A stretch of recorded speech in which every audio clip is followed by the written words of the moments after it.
The Ellis family had always framed themselves as a portrait of wholesome American tradition. Each year they followed the same ritual. Once June arrived and the Florida air turned thick with warmth, they packed their SUV with gear, loaded up coolers with sandwiches and juice boxes, and set their course for Apalachicola National Forest. It was a time when cell service was left behind, replaced by crackling firewood and the rustling of leaves overhead. For Rick and Karen Ellis, this trip had become sacred. It was how they reconnected, how they escaped the sterile routines of school schedules and double shifts. And for their 3 children, Harper 16, Blake 10, and little Lila just 6, it was supposed to be a time of freedom, innocence, and unity beneath the vast green canopy of Florida wilderness. Their home in Tallahassee reflected the kind of order Rick had always valued. As a high school football coach, he believed in structure, discipline, and loyalty. Karen, who worked 12-hour shifts as an ER nurse, had long been the emotional compass of the house, though lately even she seemed too drained to notice the subtle shifts in their oldest daughter's behavior.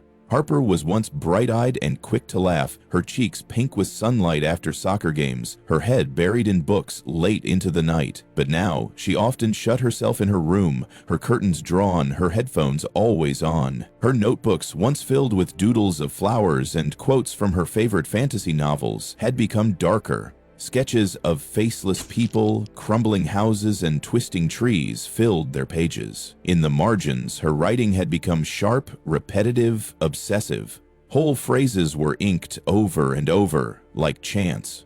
No one in the family paid much attention. Blake was energetic and loud, always demanding the spotlight, while Lila, being the youngest, soaked up what affection remained in the busy household. Harper's silence was simply overlooked, mistaken for a moody phase rather than a sign of something unraveling. By the time they arrived at Wright Lake, tension already hummed beneath the surface. The journey down forest roads, with tire tracks cutting through the sand and pine needles crunching underfoot, should have sparked excitement, but Harper remained quiet in the backseat, watching the trees blur past like a green tunnel. The campsite itself was tucked away beneath towering longleaf pines, just far enough from the trail to feel truly isolated. Rick pitched the tent with precision, Karen sorted supplies methodically, and the children explored the shallow edges of the lake. Harper wandered off, not far enough to alarm anyone, but far enough that no one noticed the hollow look in her eyes. She wasn't seeing the trees, she was listening. That night, after dinner was cooked and the sun dipped low behind the trees, the family sat around a modest fire. Flames licked at the air, sending smoke into the stars as Lila giggled over half-burnt marshmallows and Blake jabbered about frogs he'd seen in the brush. Karen smiled, exhausted but content. Rick sipped a beer and stretched his legs. Harper sat slightly apart, her face lit dimly by the fire, her eyes vacant and fixed on something beyond the treetops. The orange glow did little to thaw the chill in her stare. It wasn't anger. It wasn't sadness. It was something colder, something calculated. Her fingers toyed with the edge of her notebook, even here in the woods, and her legs remained still while the others wriggled and laughed. She had stopped laughing years ago, and no one had really noticed when the silence took over. It was easier to let her be than to confront what she might say. The second day of the trip unfolded in routine fashion. Rick led a short hike to a nearby clearing. Karen attempted to teach Lila how to skip rocks across the water. Blake chased dragonflies with a net until he tripped and scraped his knee. Harper followed from a distance, arms crossed, her face unreadable. The forest should have been a balm, a soft green place where thoughts could scatter with the breeze. But for Harper, it felt like an echo chamber. Every sound bounced back at her, every voice a reminder of how separate she had become. That night, she didn't eat. She sat beneath a tree after dusk, tracing patterns in the dirt with a stick. When Karen called her to the tent, she obeyed wordlessly, her steps slow, deliberate. She lay down beside her siblings without a word, her back to them, her eyes wide open in the dark. The third day was hotter. Clouds hung low and heavy, as if watching. Rick fished in the early hours while the kids collected firewood. Karen read a dog-eared novel by the campfire. Harper remained detached, helping only when asked, but her movements felt robotic. She was always present, never involved. That afternoon, thunder began to rumble in the distance. The sky turned slate gray and the air thickened with the smell of ozone. Rick cursed under his breath and secured the tarp over the tent. The storm broke just after dinner. Rain slammed against the nylon walls, drowning out conversation. Lightning slashed across the sky, and the children huddled together under blankets. Rick fell asleep quickly, as did Karen, her arm wrapped protectively around Lila. Blake curled at their feet. Harper lay awake, eyes fixed on the top of the tent, listening to the rain with strange calm. Her heart didn't race. Her breathing stayed even. She wasn't afraid of the storm. She was waiting for it to pass. What the others didn't know, what no one had known for weeks, was that Harper had been planning something. Not in the sudden, impulsive way people imagine teenagers lash out, but in quiet, methodical steps. The signs were buried in the pages of her notebook, in the careful way she had packed, in the way she had insisted on bringing her backpack everywhere. It wasn't rebellion she carried in her chest, but resolution. She wasn't angry, she was certain, and that certainty had become a lens through which she now saw everything. The cramped tent, her sleeping parents, the rise and fall of their chests in the dark, the smell of damp fabric and wet dirt. It was all too close, too loud, too much. In her mind, the forest had become a sanctuary not for healing, but for judgment. The tall trees, the muffled stillness, the shadows, all of it felt like a cathedral, but not the kind filled with hymns and hope. This one had no altar, just silence.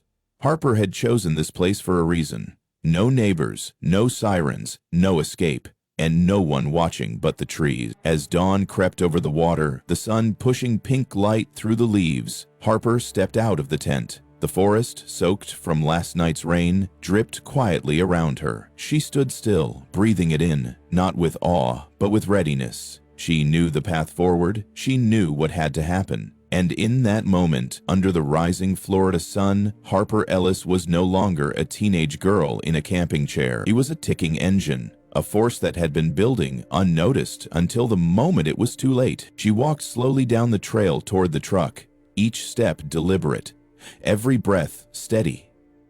Her family remained behind, still asleep, still unaware. The forest didn't stir. It didn't warn. It simply watched. And Harper didn't look back.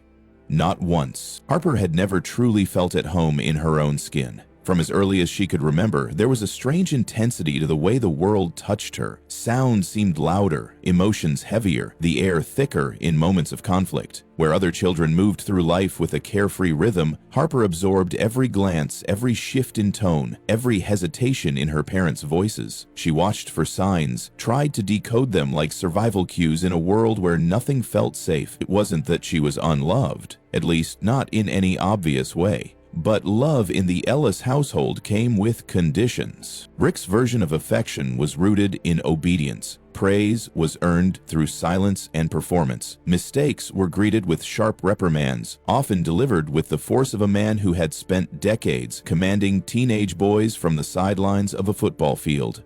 Karen, constantly drained from overnight shifts at the hospital, offered sympathy in measured doses, saving her warmth for the patients who bled in front of her, who could not speak, who reminded her why she chose her career in the first place. For Harper, silence became second nature. She learned to mask disappointment behind indifference, to hide tears in the creases of her pillow. Her room became a refuge, not because it was decorated with care, but because it was the only space she could control. She kept her journals locked in a box beneath her bed, pages filled with chaotic lines that mimicked the static in her head. At 13, the world shifted in a way that she would never recover from. A neighbor, someone the family trusted, a man with easy smiles and calloused hands, had touched her in a way that didn't feel like an accident. It wasn't dramatic or violent. It was quiet, calculated, and it broke something inside her. That night, shaking and barely able to breathe, Harper approached her father with the truth, hoping, praying that the thunder in his voice might be used to protect her for once. But Rick, busy reviewing game footage on the living room TV, barely looked up. "Don't be dramatic," he said, as if she were reporting a bad grade or a scrape on the knee. When she turned to Karen later, desperate for someone to believe her, she saw the hesitation in her mother's eyes, the flicker of doubt, the subtle glance toward the clock, and then nothing. No questions, no embrace, just a blinking stare. Harper understood then what most girls spend years learning. Some pain is too inconvenient to be acknowledged.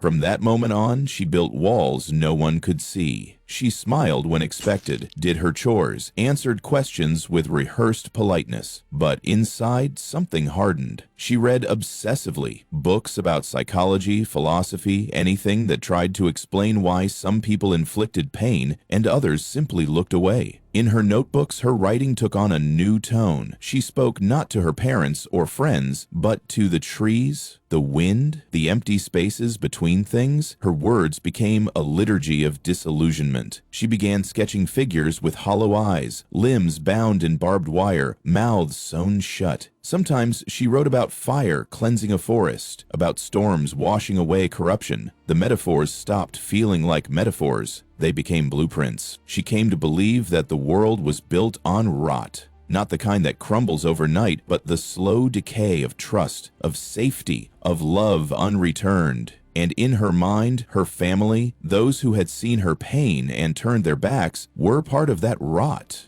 Rick, with his gruff dismissals and iron rules, had become a symbol of betrayal. Karen, whose empathy vanished when Harper needed it most, was no better. Even Blake and Lila, though young and innocent, were living proof of a household that functioned without her. They laughed around dinner tables she wasn't invited to, hugged parents who rarely reached for her. Harper felt like a ghost inside her own home, visible only in passing, never heard. Her sense of morality twisted itself into something rigid and cruel. Justice no longer meant fairness, it meant retribution. It meant balance. She started to believe in signs, a broken branch on a trail, a crow staring too long from a fence post, a whisper in the night breeze that seemed to call her name. By the time summer came, she was no longer a child pretending to be okay. She was a mind sharpened into a knife. The trip to Apalachicola that year felt different. It was the same location, the same gear, the same routines, but for Harper, it was a pilgrimage. She saw the forest not as a vacation spot, but as a final stage. In the car ride, she said little. She watched the trees thicken along the highway, her breath slowing as the asphalt gave way to dirt and pine needles. When the tent went up and the fire was lit, she moved through the motions like a shadow. No one noticed. No one ever did. The first night, while her siblings huddled together in the tent and Karen scolded Rick for losing the flashlight again, Harper slipped away. Barefoot and silent, she stepped into the trees, swallowed by the night. The air was thick, alive with humidity and insects and unseen motion. She didn't flinch. She walked deeper into the dark, her heart calm, her hands loose by her sides. The canopy above her shivered as the wind passed through, whispering her name in a language only she understood. The leaves weren't just leaves anymore. The moss-covered branches felt like witnesses. This wasn't escape. This was communion. She found a clearing and stood still for a long time, eyes closed, head tilted toward the sky. There was no moon, just the vast, unseen weight of the heavens pressing down. She imagined the forest as a cathedral, vast and ancient, untouched by human lies. She imagined her family sleeping behind nylon walls, trusting in each other, unaware of what was coming. And she imagined herself as a part of the forest, not a girl, not a daughter, but a reckoning, a necessary correction. When she opened her eyes, the darkness felt like a friend. She wasn't afraid. She hadn't been afraid for a long time. What haunted her wasn't what she was about to do. It was the memory of everything they hadn't done, the words they hadn't said, the arms that hadn't held her, the belief they never gave her. The rot had spread, and she could see it clearly now. The only thing left was to cut it out. Harper walked back to camp just before dawn, her steps soft against the damp earth. Her feet were muddy, her skin streaked with dew. She climbed into the tent without waking anyone, lay down next to Lila, and stared at the ceiling until the sun rose through the mesh windows. Her breath was steady, her mind was clear. The forest had accepted her. Soon, it would accept everything else. By the time the family packed their gear into the SUV and pulled away from their quiet Tallahassee neighborhood, Harper Ellis already knew how it would end. The others thought they were heading into a week of nature and bonding, away from the noise of the world. But for Harper, it was the culmination of a plan that had been quietly unfolding for months. stitched together in silence beneath the surface of daily life. She didn't just want to disappear. She wanted to undo the rot, to end the performance. And every move she had made since spring was part of that deliberate, irreversible trajectory. While her teachers believed she was struggling to keep up with schoolwork, Harper had been absorbing a very different kind of knowledge. Hidden in the folds of her biology textbooks were pages printed from medical forums and wilderness survival websites. She spent hours reading about oxygen deprivation, the effects of carbon monoxide poisoning, how different toxins could be derived from natural sources. She studied sound dispersion in wooded environments, memorizing how dense canopies distorted screams. During science periods, she sat in the back, seemingly disinterested, but her eyes scanned every diagram with quiet intensity. Harper wasn't trying to escape school. She was weaponizing it. The materials she collected were unremarkable on their own. A weathered funnel she borrowed from the shed and never returned, nylon rope knotted into a coil and stuffed into the lining of her duffel bag, her father's hunting knife, which she removed from its case with gloved hands and hid beneath layers of folded clothes. No one noticed, no one asked. She packed it all with the care of someone preparing not for chaos, but for ritual. Everything she selected had a function, every object a purpose in a process that, to her, felt almost sacred. Her journal, worn, black-covered, filled with blocky handwriting, became the manifesto for what she called rebalancing. That was the word she used, again and again, circling it in red ink until the page bled with intent.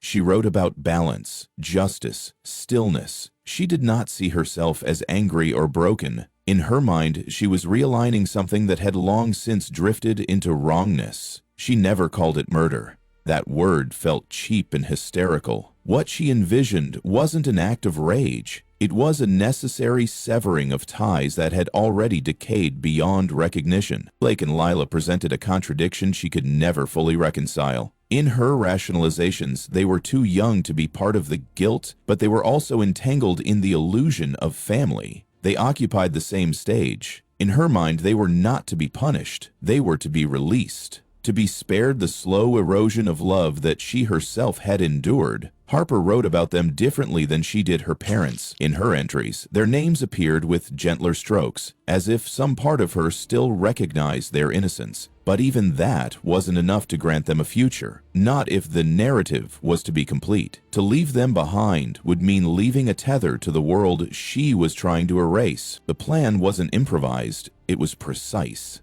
Harper's memory traced every detail of past camping trips. She remembered that Rick always brought a portable generator, usually tucked into the back of the truck bed under the folding chairs. He used it for charging phones, inflating mattresses, powering the single electric lantern they sometimes strung from a low-hanging branch. It was heavy, loud, and stank of gasoline, but it was consistent, predictable. She knew he would bring it again. She knew he would run it at least once to test it, and she knew that if she positioned it just right, its exhaust could fill the enclosed space of the tent with lethal efficiency. Carbon monoxide was odorless, invisible, the perfect tool. Then there was the charcoal. Every year, Karen packed a brown paper bag of briquettes for the fire pit. Rick refused to use lighter fluid, claiming it ruined the taste of grilled meat, so Harper brought her own. She soaked the charcoal in the chemical ahead of time, sealing it in zippered plastic bags under the guise of extra kindling. She made sure the bag never tore. She double-checked the funnel for cracks. Each piece of the puzzle was placed with methodical care. Each component tested in her mind a dozen times before the trip ever began. On the fourth day in the forest, the weather shifted. The sky darkened just after noon, and by early evening, fat droplets of rain pounded the leaves in a rhythm Harper had come to welcome. Lightning flashed across the canopy, illuminating their faces in brief, violent bursts. Thunder followed close behind, rumbling through the ground in low, primal waves. Rick called everyone into the tent. The family crowded together, damp and irritable, wrapped in fleece blankets, while the storm blotted out the stars. It was the kind of weather that demanded huddling and silence. It was the kind of night that erased the world outside the thin canvas walls. Harper sat in the corner, her knees drawn up, her backpack nestled beside her like a secret. She didn't speak, she didn't flinch. Her siblings slept quickly, lulled by the rain. Karen read a book by headlamp. Rick muttered something about the propane stove and the mud near the fire pit, but none of it touched Harper. She sat like a statue, her eyes wide open, counting the seconds between the lightning and the thunder, waiting for the moment the storm would pass. Her heart didn't race. Her breathing was calm. She was already on the other side of the act. Her body was still here, but her mind had moved ahead, detached and patient. Just before dawn, when the storm had retreated and the trees dripped quietly in the aftermath, Harper unzipped the tent with careful hands. She told no one. No one stirred. She stepped barefoot into the wet soil, the air heavy with petrichor and the scent of moss. Her backpack was already packed. The rope, the funnel, the knife, the lighter, her journal. She moved silently through the undergrowth, her steps practiced. She went to the truck, pulled out the generator, and rolled it toward the rear of the tent. Every motion was deliberate. No panic, no hesitation. She knew where to place the exhaust, how to feed the hose through the flap without breaking the seal. She had practiced this, not physically, but mentally. Over and over again, she had studied how long it would take for the gas to fill the space. She had read accounts, she had memorized symptoms. She knew that sleep would turn into dizziness, then confusion, then stillness. She believed there would be no suffering. She convinced herself it was kindness, mercy even, a soft departure into quiet. She wanted it that way. She didn't want a mess. She wanted silence. The trees watched, the earth absorbed her footprints, and as the sun began to rise behind the canopy, Harper stood in the woods with her eyes half closed, listening. Not for footsteps, not for voices, but for the moment the forest would fall completely still. The weather had delayed things, but now the path was clear. She had everything she needed. The tools, the time, the belief that what she was doing was necessary. She didn't carry hate. She carried purpose. As the final raindrops fell from the trees and disappeared into the soil, Harper knew the day would unfold exactly as she had imagined it. Not because fate demanded it, but because she had made it so. The countdown had begun long before they stepped into the woods, and now it was almost over. The air was heavy in the hours after the storm, as if the forest itself was still holding its breath. Every leaf shimmered with residual rain, and the ground clung to footprints like secrets. The sounds of night creatures had returned, cautiously at first, as if unsure whether the violence of the weather had truly passed. A faint chorus of crickets clicked softly under the dense canopy, and from the lake's edge came the occasional splash of unseen movement. The campsite, nestled between the trees, seemed untouched, like any other peaceful retreat. But within the darkness, Harper Ellis moved with the calm of someone following a script she had rehearsed too many times to count. At 2:14 a.m., she slipped silently from the tent, the zipper parting with a controlled hiss. Her siblings and parents lay in uneven piles beneath thin blankets, their breaths slow, their minds deep in sleep. She didn't glance at them. Her focus was elsewhere. Moving toward the gearbox, she crouched in the wet grass, unlocking it with ease. Her fingers, though cold, moved precisely, lifting out the generator and dragging it carefully along the packed earth. She made no effort to soften her steps. There was no one to hear. The night cloaked her actions in shadows, and the trees swayed above without judgment. She positioned the generator near the rear of the tent, shielding it behind a low bench used for cooking. The soaked charcoal, still damp with lighter fluid, was dropped into the generator's ignition chamber. With practiced motions, she flicked the switch, and the machine rumbled to life, low and steady, a growl beneath the hush of the forest. A thin plastic hose, repurposed from a garden siphon, was attached to the exhaust. She guided it carefully to the zipper seam of the tent, threading it through a small slit she had cut earlier. The seal was nearly perfect. Once inside, the tent would become an invisible trap, odorless, quiet. She stepped back, just beyond the reach of the soft, trembling light. Her breath fogged briefly in the cool air. She watched. The canvas bulged slightly with movement as one of the children shifted, but there was no alarm, no warning. Inside, her family remained cloaked in sleep. The gas, undetected, seeped through the confined space with silent efficiency. The first few minutes passed slowly, her mind counting the seconds, matching them to the research she had memorized. Carbon monoxide would rise steadily, robbing cells of oxygen, numbing before killing. Lila's small frame would succumb first, then Blake, whose breath often rasped slightly in the night, Karen, who barely stirred in her sleep, and finally Rick, whose body was too large to move fast enough, even if he had awoken. 15 minutes passed, then 20. The only change was the stillness, the kind of stillness that settles not from rest, but from the absence of life. The walls of the tent no longer pulsed with breath.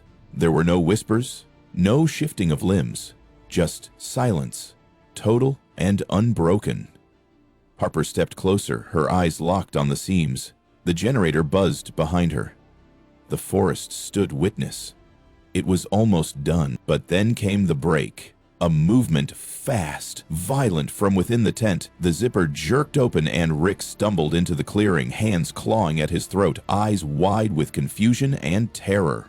The gas had begun its work, but not quickly enough. His body, built from decades of football training and stubborn survival, had resisted longer than expected. He fell to his knees, coughing harshly, wheezing through clenched teeth as he tried to understand what was happening. He turned and locked eyes with his daughter. His lips parted, but no words came, just a strangled breath. Harper did not freeze. There was no panic, no moment of doubt. She reached behind her into her bag and drew the knife, the one she had hidden carefully beneath folded clothes, the one with the ridged handle worn from use. Her feet moved before she thought. The knife found his chest in one quick lunge, and again and again. The blade drove deep, each thrust accompanied by a wet crack, the sound of skin breaking, muscle parting.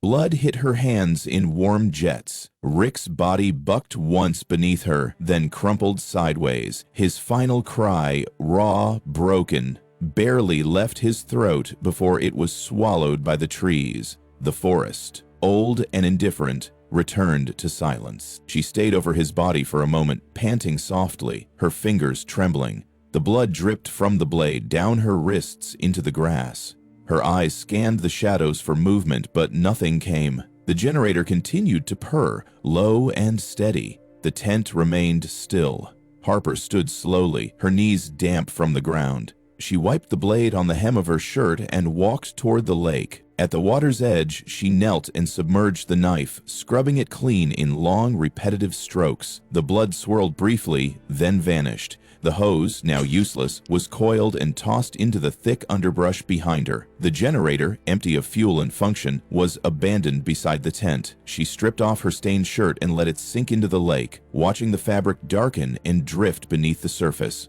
Her skin, pale under the moonless sky, glistened with sweat and cold rain. She didn't cry. Her breath remained even, her thoughts clear. When she finally turned from the lake, she did not return to the tent. She didn't gather her things or look once more at the place where her family lay. Instead, she walked barefoot into the forest, each step pressing into the soaked earth. The trees, tall and silent, made no sound as she passed. The night welcomed her in, and Harper did not look back. 3 days passed before anyone in Tallahassee noticed the Ellis family was gone. Rick hadn't shown up for Monday's practice, and Karen hadn't reported for her hospital shift. Calls went unanswered. Texts remained unread. The house stood dark. Friends assumed the family had simply extended their trip. But by the third night, unease crept into the voices of those who tried to reach them. A neighbor filed the missing persons report. Within hours, the forest search began. Apalachicola was vast, layered with pine and palmetto, a wilderness that could swallow a car whole if given enough time. Still, no one expected what would be found. It was just after sunrise when Park Ranger Thomas Hale reached the site. He had followed a rough path, guided by old coordinates Rick had submitted on the park's camping registry. When he finally arrived, the clearing looked eerily still, as if paused between breaths. The fire pit was cold. The folding chairs were toppled. The tent had collapsed inward like a lung exhaling its final breath. Hale approached cautiously, calling out once, then again, his voice snagging against the dense undergrowth. No response came. A thin, metallic scent hung in the air, acrid and strange. It wasn't long before he saw why. Inside the collapsed tent were the bodies of Karen, Blake, and Lila Ellis. Their skin had taken on that unmistakable color pale with a hint of blue at the lips. They were laid out as if sleep had simply taken them, arms still at their sides, blankets half pulled over their torsos. There were no signs of a struggle, no wounds, no blood at first glance, just stillness, absolute and final. But when Hale pulled back the fabric of the tent and lifted the side flap, the truth became clear. The tent smelled faintly of exhaust, and the generator, now silent and empty, sat nearby, its hose discarded in the brush like a forgotten tool. 20 feet away, Rick lay on his back, his limbs twisted awkwardly, shirt soaked through with blood that had turned black under the morning sun. The slashes on his chest were deep and frenzied. His face was frozen in what could only be described as recognition, not just of death, but of the one who delivered it. Hale stepped back, stomach twisting. There were no animal tracks, no tire prints, no signs of a stranger having passed through. Whoever had done this had not arrived from outside. They had been there all along. The immediate conclusion was clear. Someone had executed this with precision. But there was one element missing from the scene. Harper. Her body was nowhere in sight. Her belongings were mostly gone, as was her journal. Her backpack, her shoes. There were no bloody footprints leading away, just a trail of disturbed moss, faint but traceable, winding into the deeper woods. The manhunt began before noon. Helicopters circled the trees. Dogs were brought in but lost the scent near a cluster of limestone ridges. It wasn't until late that evening, almost 12 hours after Hale's call, that a hiker on a remote trail heard a sound. Soft, rhythmic, like humming. Beneath the wide bough of a cypress, curled into the roots like something abandoned by time, sat Harper Ellis. Her clothes were torn at the sleeves, her feet were blistered, soles blackened and cracked from walking barefoot. Her face was blank, streaked with dirt. Her lips moved in slow repetition, whispering a melody. "Hush, little baby," over and over, as if the lullaby could anchor her to something that no longer existed. She didn't flinch when approached. She didn't cry. She didn't run. When the ranger asked her name, she looked up and spoke quietly. "I've done what I needed." No other words followed, no resistance. She stood when prompted, arms loose at her sides, and walked with them back to the forest's edge. The interrogation room was sterile, too cold for comfort, but Harper didn't seem to notice. She sat still, hands folded in her lap, eyes trained on the glass. No tears fell, her breathing never hitched.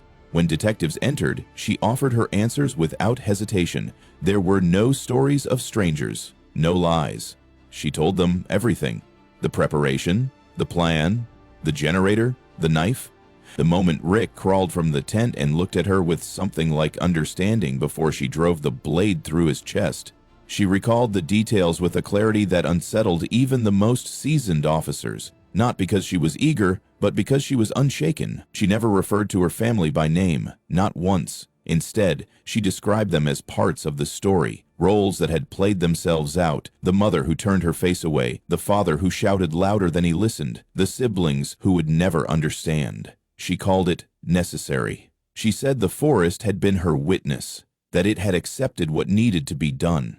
When asked if she regretted any of it, Harper blinked, her face unreadable.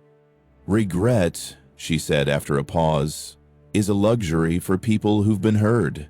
Her voice held no edge, no pride, just finality. Psychologists called her detached, prosecutors called her remorseless. But none could fully explain the way she held herself, the strange grace with which she recounted the deaths of her family. There was no madness in her speech, no confusion, only certainty, as if, in her mind, the story was not one of horror, but of correction. She did not see herself as evil. She saw herself as balanced, and as the last pages of her confession were written down, as her fingerprints were cataloged and her belongings locked away, Harper Ellis sat alone in her cell that night, humming softly to no one.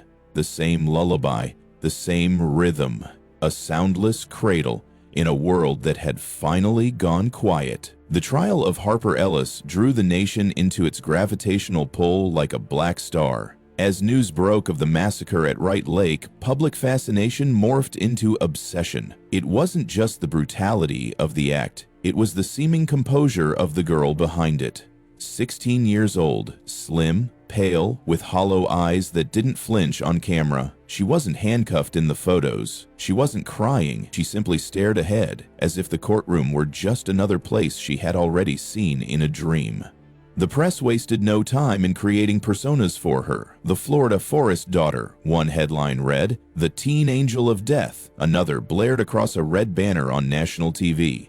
The case unfolded not as a legal process, but as performance, every detail devoured by an audience that couldn't turn away. The prosecution painted a chilling portrait. Harper was methodical, they said, detached, unemotional. Every step she had taken had been deliberate. The generator, the hose, the positioning of the tent, all of it carefully orchestrated with the precision of someone who knew exactly what she was doing and had stripped away any hesitation long before the act. Her motive wasn't clear-cut revenge, they argued, but a warped ideology of control, an urge to rewrite her narrative in blood. They showed the knife, the drawings, the journal entries where she had written about cleansing the world of rot. They read aloud pages she had filled with metaphors of drowning, of burning, of being devoured by silence. The courtroom stiffened when one passage echoed through the room. "They taught me silence. I taught them peace." Some jurors turned away. Others stared directly at her, as if trying to find the monster in her still frame. Psychologists took the stand, clashing with one another in a battle of theory and diagnosis. Some saw signs of profound dissociative trauma, claiming Harper had fractured long before the crimes were set in motion, that her perception of reality had been bent by years of neglect and unprocessed pain.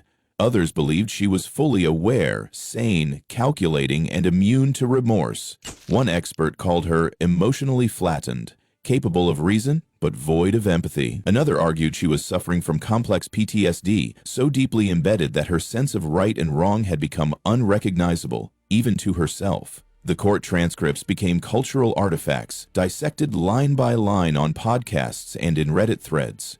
Her words, terse, poetic, strange, were analyzed like scripture. The trial lasted 7 weeks, each day the gallery filled with curious onlookers, journalists, and the occasional mourner who had known the Ellis family from afar. Karen's former colleagues, Rick's coaching buddies, even Harper's former teachers sat in silence as the details poured out like oil on water. The autopsy reports, the testimony from the ranger who found the bodies, the photos, mercifully blurred for the public, that still left little to the imagination. The defense tried to humanize her. They spoke of a girl failed by those meant to protect her. They presented reports of untreated trauma, isolation, a home that looked fine from the outside but was built on emotional vacancy. But Harper never cried, never shifted. Her expression remained constant. Calm, unreadable, and distant. On September 18, 2023, the Leon County Circuit Court delivered its verdict. Guilty on all 4 counts of first-degree murder, no eligibility for parole. The sentence, life in prison. Harper showed no reaction.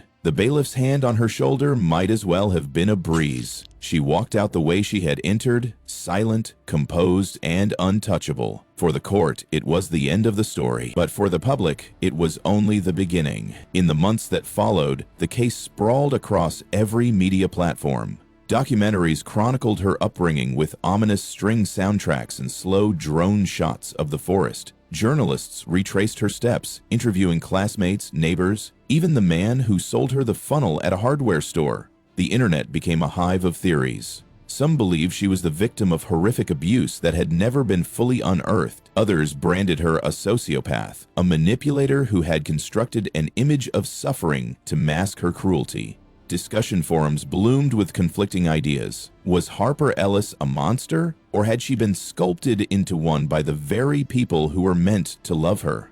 Wright Lake was closed indefinitely. Rangers removed all signage. The site became a ghost zone, avoided even by hunters. Yet visitors still came. Some left flowers. Others spray-painted Harper's name on trees. A few carved dates into bark or took photos, pretending to scream into the woods. It became a kind of pilgrimage site for those obsessed with understanding what no one could truly grasp. And while the world tried to make sense of it, Harper remained out of reach, locked away in a facility where cameras weren't allowed and press inquiries were met with silence. Inside her cell, time moved differently. She rarely spoke, she refused interviews, but she drew. Her walls became lined with images, trees towering above narrow trails, wolves in mid-howl, tangled stars scrawled in patterns only she understood. And always, at the center of her sketches, a girl. Alone, standing in the dark with her back to the viewer. No expression, no identity, just a shadow in the woods.